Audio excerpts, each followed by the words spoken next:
the Spirit.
There is so much beauty in this world to give up on it yet, and it is always too soon to surrender to cynicism. Bring your doubt, your skepticism, your downright confusion, even your bitterness. But in the midst of all these, in the center, wrap your tender fingers around that still bright thread of hope.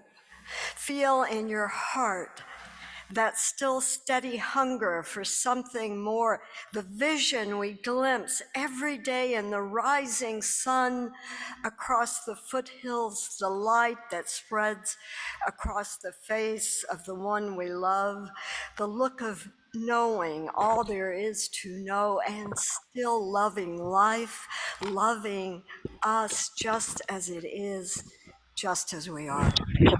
For this hour, we come to celebrate, to praise, to give thanks, to refuse to give up, to steady ourselves, keepers of hope, brave builders of this still possible world. Come, let us worship together. those words from Vanessa Sutter. You may all stay seated.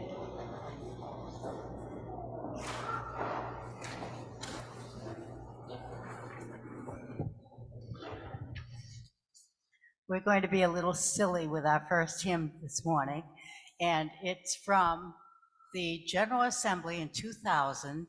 Anna Turley and I flew to Nashville and spent 4 days, 4 nights on the campus of Vanderbilt University, and she had been chosen to be in the Honors Children's Choir, and I was there to chaperone 9 lively little girls for the whole thing. So it was quite a joy.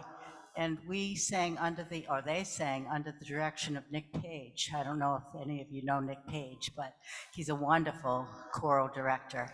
And so he did 2 services with them, a total of about 9 songs. And you can even see the closing service if you Google it. It's on YouTube. Anyway, this is the thing, and I was hoping Anna was going to be here. She said she was going to try, but, oh, good, come on up. Good, come on up.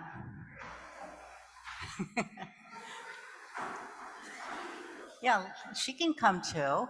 That's good. I would just like you to lead the participation part of it. You can just do the echoes that I do. Okay, so here we go. This is called the UU Children's Blessing. Well, well, well, well, sing it. Well, well, well. Hey, hey, hey. Hey, hey, hey. Well, there's this little piggy. Well, this little piggy believes in God. Believes in God. And this little piggy believes in the goddess. Believes in the goddess. And this little piggy. Believes in multiple deities. Believes in multiple deities. And this little piggy. Believes in none. But all of us little piggies,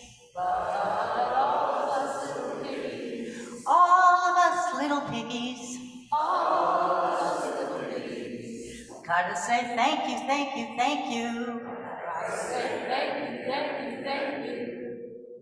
Thank you, thank you, thank you. Thank you, thank you, thank you. Thank you, thank you, thank you, thank you, thank you, thank you, thank you, thank you, thank you, thank you. Thank you, thank you, thank you, thank you, thank you, all the way home.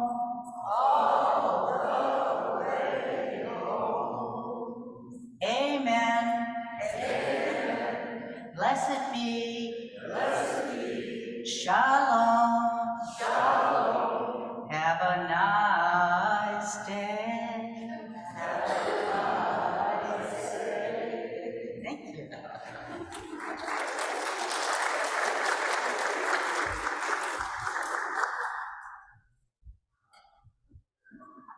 Would our chalice lighters come forward, please?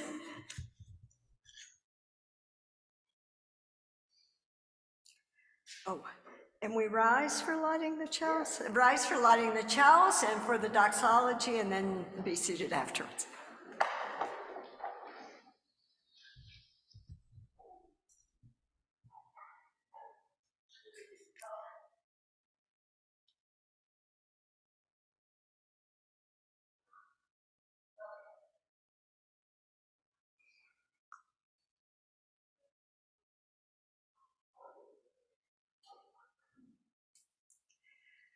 Let this flame be to us a symbol of the wholeness we seek.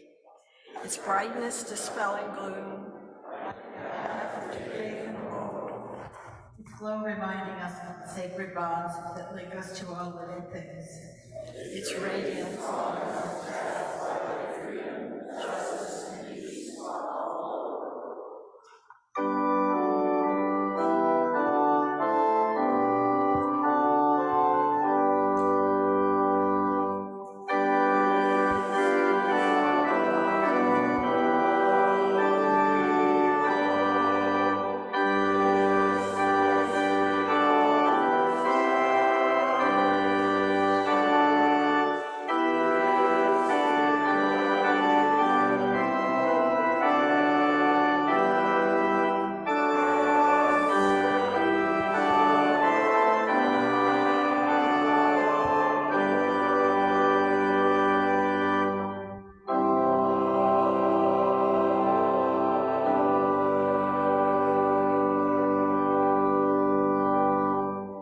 Please be seated. Good morning and welcome. I am the Reverend Susan Milner. My pronouns are she, her, and hers, and it is my honor and my ever-increasing pleasure to serve as interim minister to this historic congregation. Whoever you are, wherever you are on your spiritual journey, whatever your age, young or old, for this 1 hour you are part of this congregation, or we hope that you will feel part of this congregation, and you are most welcome. We are most glad to have you here. Everyone's warmly invited to attend the coffee hour following the service in the Assembly Hall. My red cup disappeared, but if you are visiting today and in coffee hour, if you would choose a red mug, we would be able to recognize that you're new among us and extend a warm First Parish welcome to you. Following on Ken Reed Brown's excellent sermon last week and in the midst of this month, the theme of which is heritage, it's a good time to introduce into this welcome something that we're going to give a try for a while at the request of the Social Justice Committee, and that is a land acknowledgement, as also appears in writing. We gratefully acknowledge the Patuxet Wampanoag people on whose ancestral lands we gather today. We commit to support and honor their history and culture. Again, you're all so very welcome, and I hope you're as glad to be here as I am. And you all know Reverend Rob Kinslow, or I think most of you do, and he has a special time for all ages for us today.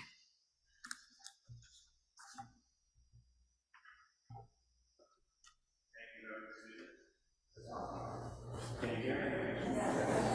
Not everyone. How about now? It's okay?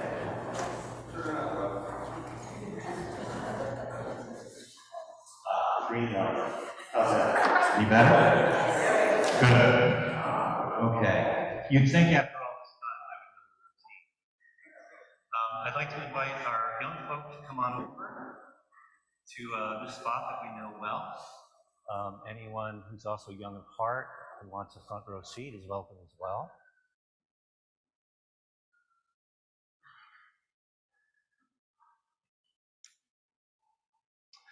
So we have a lot of young people here today, and some of the young people here today are also taking our Magic Lab course downstairs, which I'm teaching. Go on and have a seat right in there, okay?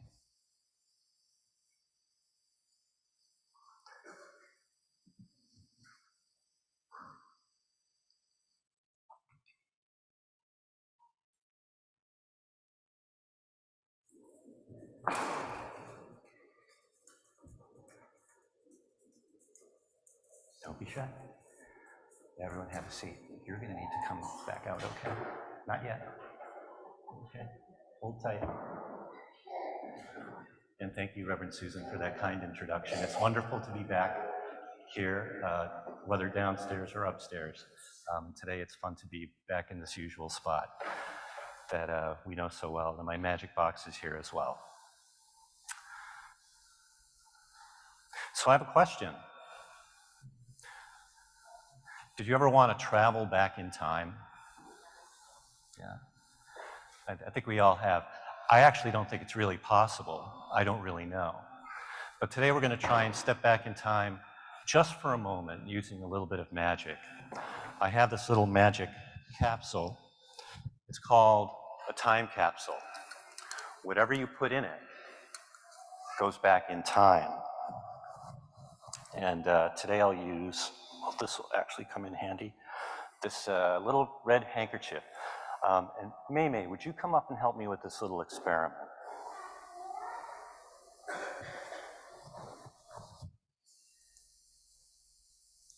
Thank you, May. Everyone, this is May. Give her, please, a welcoming round of applause. May, today you are the eyes and ears of the audience. You're also going to do the magic. So would you verify, please, that this time capsule is now full? It's got a red handkerchief in it. Great. As we do with time capsules, we're going to bury it a little bit, like so.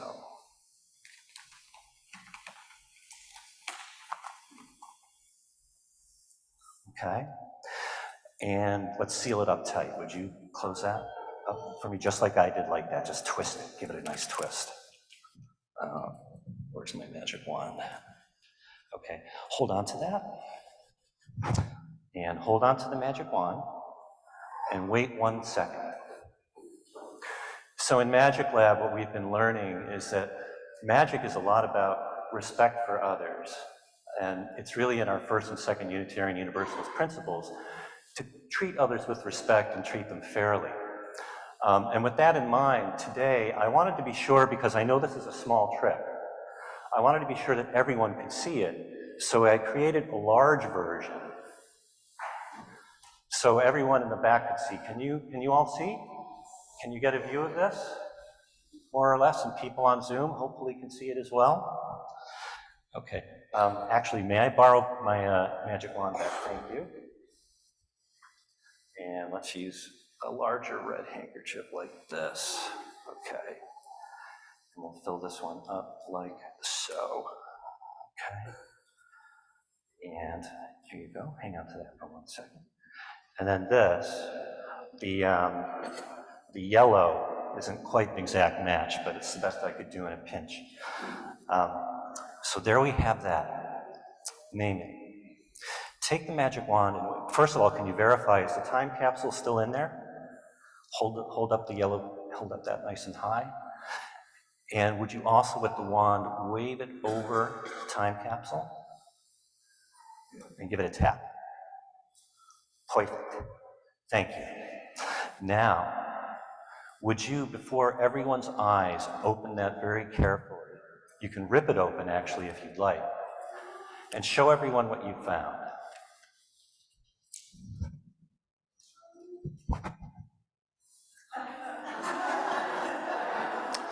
This is a time capsule.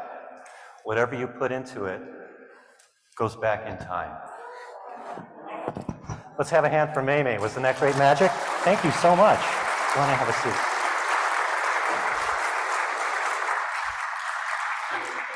It would really be nice if we all had a little magical time capsule like that. And of course, we really can't go back in time, not that I know of, but I think we all have a time capsule, maybe even two. There's one up here, isn't there? This time capsule remembers a lot of things, memories, special people, special moments, special days, maybe certain things we've learned, lessons we've learned that we always remember. We can always go back to our memory and revisit those. But there's also another time capsule we all have. And for those things that we always remember and hold tight to, the things that give our lives truth and meaning, we hold in another time capsule. It's called our heart. And the cool thing about this time capsule, it's not just about the past. It's also where we hold hope for the future. And that's something we really need right now. So when we revisit this time capsule,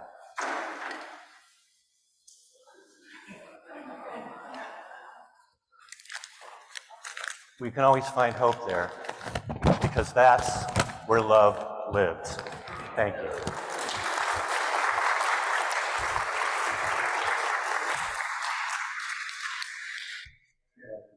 That trick? That's good, because that's what you're going to learn today. Let's go. Let's join in singing our young people out. Go now in peace.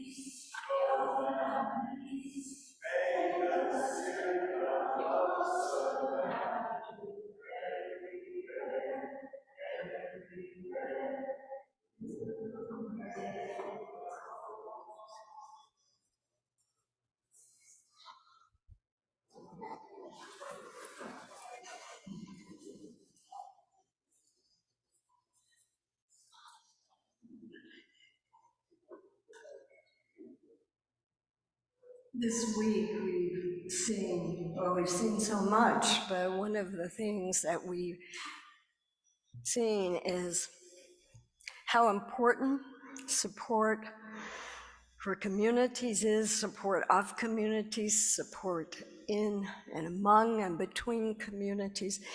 And that, of course, is what generosity is about at its core. I like to think of the offering as a moment of generosity in the service, one we hope of many, but a particular kind of one. It is your support of the mission and work and hope of this congregation that makes it possible, at least in part. Your commitment, your energy, your time, your goodwill, your willingness to talk, and also your financial resources. And so in this moment of offering, I would invite you to share of all of those as generously as you can. And in this particular moment, the morning offering will now be given and gratefully received.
When I was an adolescent, my older sister, who loved astronomy, saved every cent of money that she could to buy a telescope. One clear night, she took our family into the backyard and showed us the craters of the moon, the rings around Saturn, the light of a double star. And then she told me one of the most stunning facts that I had ever heard, one of the most I have yet to hear, and that is that what people see in the sky is really the past. Distances in the universe are so vast that light takes over 4 years to travel from the closest star, Alpha Centauri, to our solar system. So when people look into the night sky, we feel like we're looking at the present, but we are literally encountering the past. In today's light from our own sun will reach eyes elsewhere in the universe, if such exist in the future. In the backyard of a small house in Knoxville, Tennessee, looking through a cheap instrument advertised in Sky and Telescope magazine, I saw other worlds with other life there somewhere, other cultures, other ways of being, other ways of treating each other. Last summer, that sense of marvel deepened when NASA shared the first images from the James Webb Telescope, deployed 1 million miles from Earth, peering further into space and thus into time than we've ever seen. Unbelievably, the James Webb sees nearly to the beginning of the universe.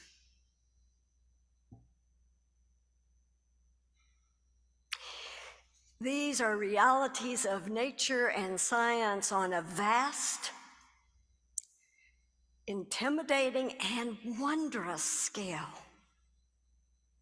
Wondrous because there's so much unknown, so much possibility. And the thing about it is, I've realized over the years that the same principle holds true in our human lives as well. When we encounter and interact with each other, whether it is as individuals or communities or nations, we are dealing with the past manifest in the present. The actions and decisions from history are reflected even in our own congregational life, the traditional life or the traditional history of a congregation as it's usually written or put up in plaques on the wall. It's interesting, the accomplishments and failures, the growth and conflicts often cast shadows or they give pathways in the present, but it's not just the stories of distinguished founders or inspired leaders or even the misdeeds that matter. Walk through a meeting house when no one else is here, especially one with history as rich as First Parish. Walk through it and look deeper. Imagine all the generations of stories that these walls hold, the mourners who have grieved loved ones lost, the people gathered around a board table looking for a way forward, men poised to ship off to an international conflict, perhaps bewildered by what is happening or filled with a passion to make a hurting world right.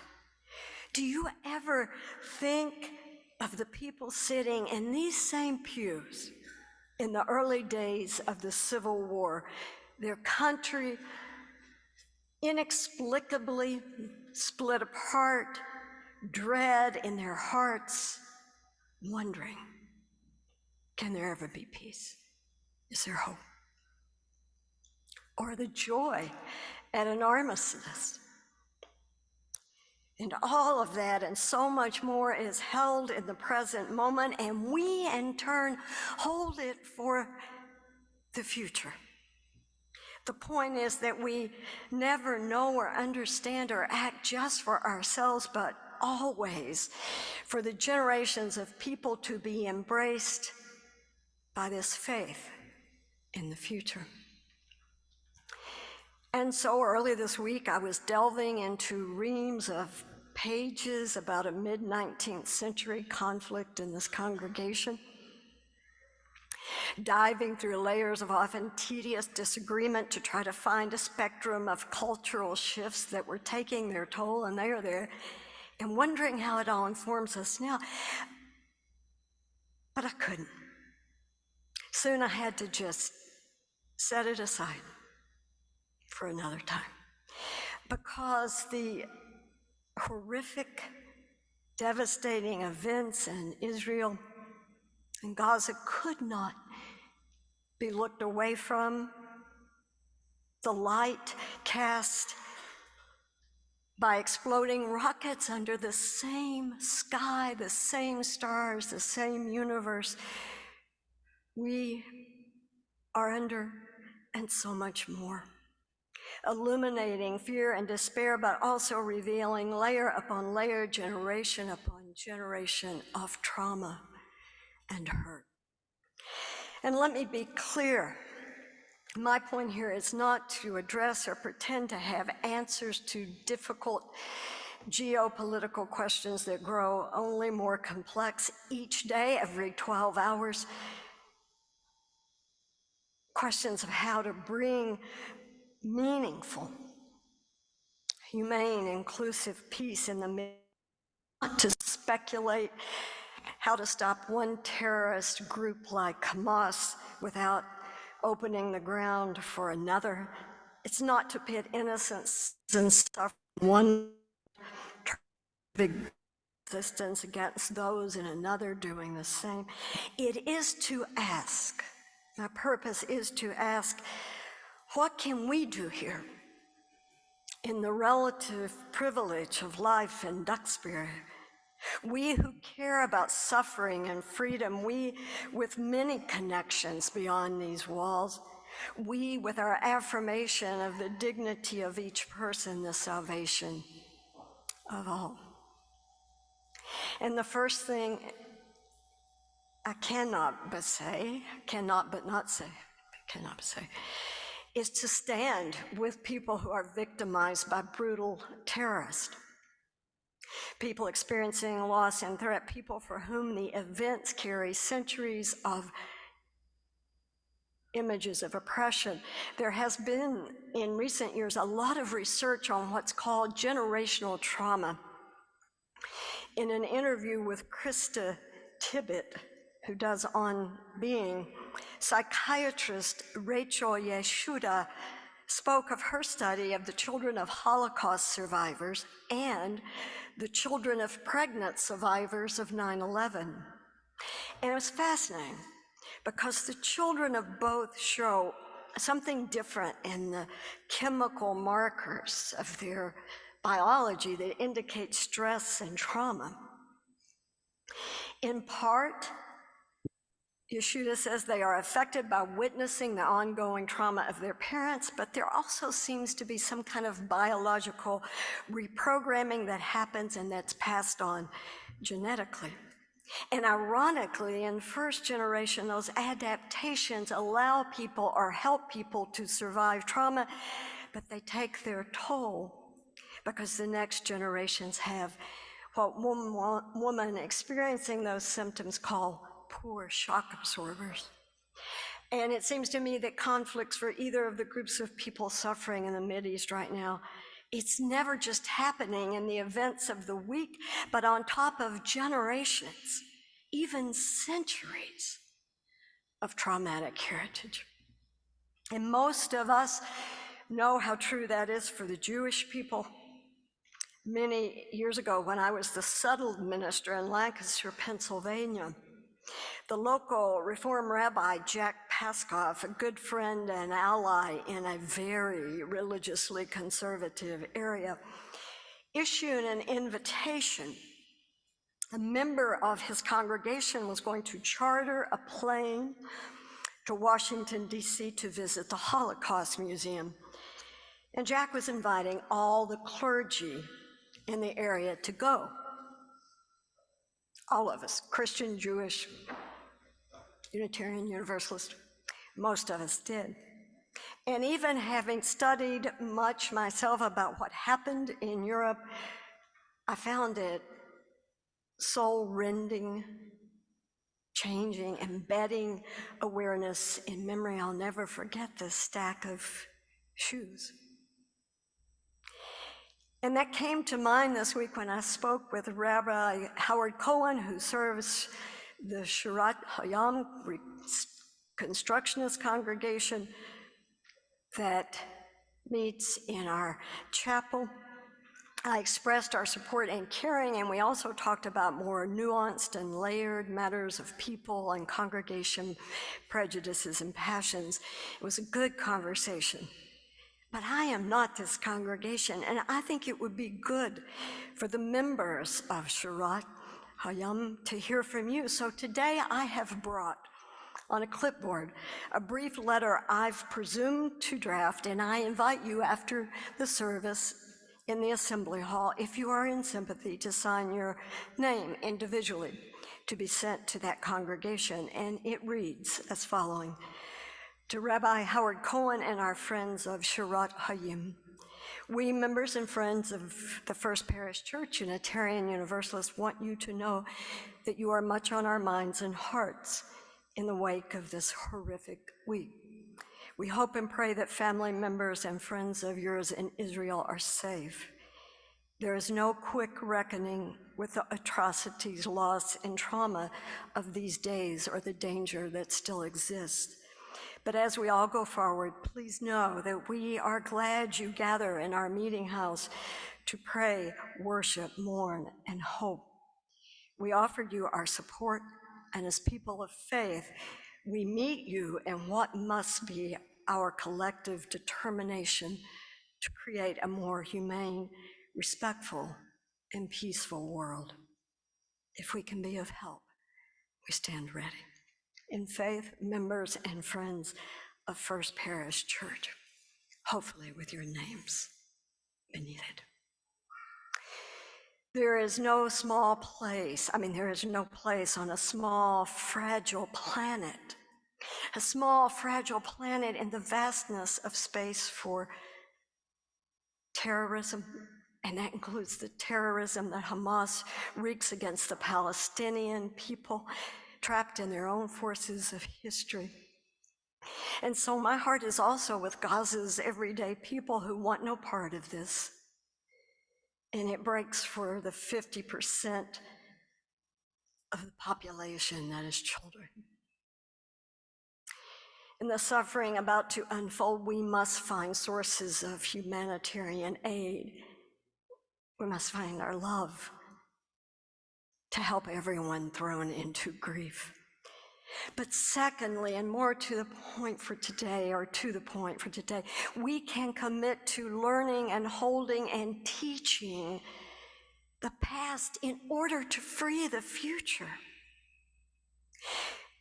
We can embrace our full heritage as a faith and a nation, not letting our own discomfort about the sins of ancestors prevent us from speaking truth. I wish there were magic to open the future perfectly, but it probably takes a lot of work. And there is hope and possibility. Rob's so right, and there's hope in facing and keeping the past, for it allows us to make different choices for the future, the light of which we cannot see, but which we in part generate, we co-create. And that is what the free will that we've struggled to have as to tradition, struggled through Calvinism, through so much, that's what it means to be able to choose, to make different choices. You know, amid the rubble and despair of this week, all of us look for hope It came in stories of individual courage and resilience, of course. But there was another moment that touched me, at least deeply as well. Addressing the situation in Israel to a White House roundtable on anti-Semitism, President Biden said that when each of his children reached the age of 14, he put them on a plane and took them to visit the site of the Dachau concentration camp to learn about the Holocaust. And now he's doing the same with each of his grandchildren. He wants to make sure that these two generations of his family are witness to the past, to what human beings are capable of, and what we must always live for instead in the present and the future. With his voice rising in anger and commitment, he said, we cannot not know. We cannot not know. And so we must know the past as layers of generations, centuries, eons of what has been invisible become visible. As we can see better, we must reckon with them and we must pass that vision on. We must make choices to keep from repeating the past, choices that lift us above its worst moments into the best of what we are capable of. Our Unitarian Universalist faith, devoted to the pursuit of truth and compassion, demands that from us. Our humanity calls it from us, and decency, human decency, will settle for nothing less.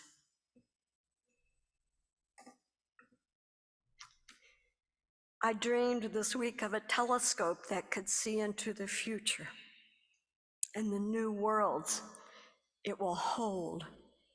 Perhaps, just perhaps, it would capture the image of a new world right here on Earth, a world remade in which human beings have evolved to meet the challenge of living with one another in respect.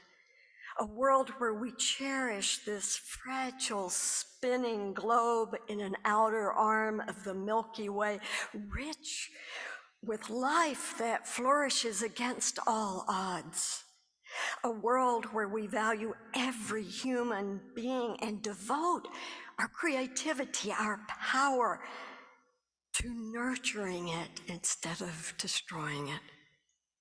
A world in which the trauma of what we do to one another is remembered, but distantly, under the light of healing and hope. We are star stuff, my friends. And that means that even amid destruction, creation happens. Even as worlds die, new ones are born. Even when hate spreads, love can prevail. In a world without end, let us make it so.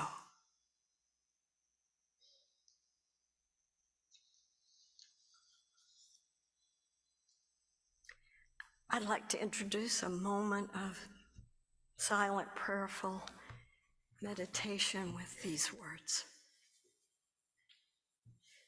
Let us open our minds and hearts to the place of quiet, to the silent prayer for the healing of pain and the soft, gentle coming of love. Let us enter into the silence.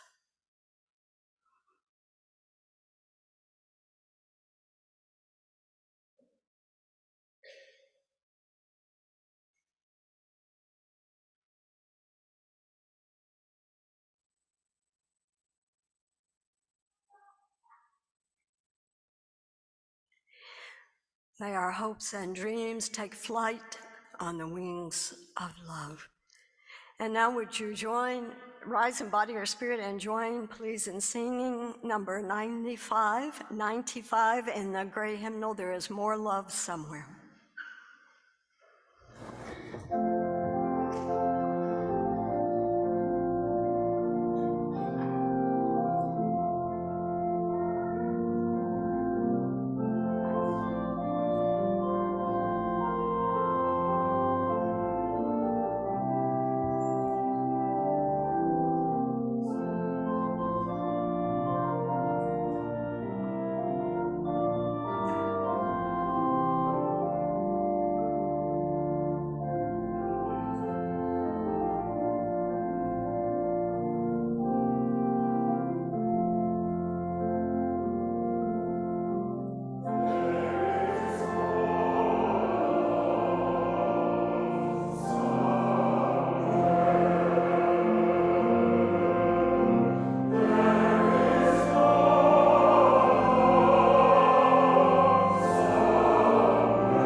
Like the cosmic dust following after a great meteor, we are the living remnants of time and all that has come to pass in its wake, briefly shining lights on the way to eternity.